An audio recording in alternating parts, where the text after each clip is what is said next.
बारामतीची निवडणूक हा कालचक्राचा भाग असल्याचं विजय शिवतारे म्हणतात। पैशातून सत्ता, सत्तेतून पैसा हे कालचक्र थांबलं पाहिजे असं शिवतारेंनी म्हटलंय। तर फडणवीसांच्या भाषेत हे कालचक्र आहे अशी प्रतिक्रिया शिवतारेंनी दिली आहे। दरम्यान बारामतीत पवार विरुद्ध पवार हा कालचक्राचाच भाग असल्याचं उपमुख्यमंत्री देवेंद्र फडणवीसांनी सुद्धा अशाच प्रकारचं वक्तव्य केलं होतं। आज आमच्याकडे एक तटकरे आले होते, सुनील तटकरे। ते बोलले जर ती जागा, बारामतीची जागा जर गेली त्यांच्याकडे, राष्ट्रवादीकडे, तर तिथून सुनेत्रा पवार उमेदवार असतील। तर म्हणजे पवारांच्या हयातीत ते पवार व्हर्सेस पवार हा संघर्ष बघतील। नाही, असं राजकारणात होतं।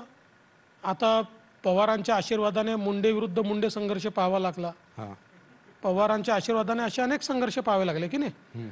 काय महाराष्ट्राला असे संघर्ष नवीन नाही आहेत। पवार साहेबांनी अशा अनेक संघर्षांना आशीर्वाद दिले। कधीतरी कालचक्र, दुसरं काहीच नाही, कालचक्र, काहीच नाही दुसरं, बस कालचक्र।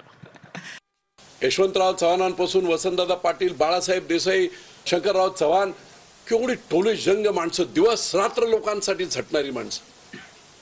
बाजारू राजकारण नंतर आलं आणि असं म्हटलं जातं, जेने राजा बेपारी तेने प्रजा भिकारी।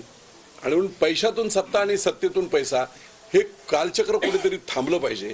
आणि अगदी देवेंद्र फडणवीसांच्या भाषेमध्ये हे कालचक्र आहे। बारामतीतली ही निवडणूक सुद्धा कालचक्राचाच एक भाग आहे। आणि आम्ही सर्वजण जनतेच्या आशीर्वादाने निश्चितपणे निवडून येऊ।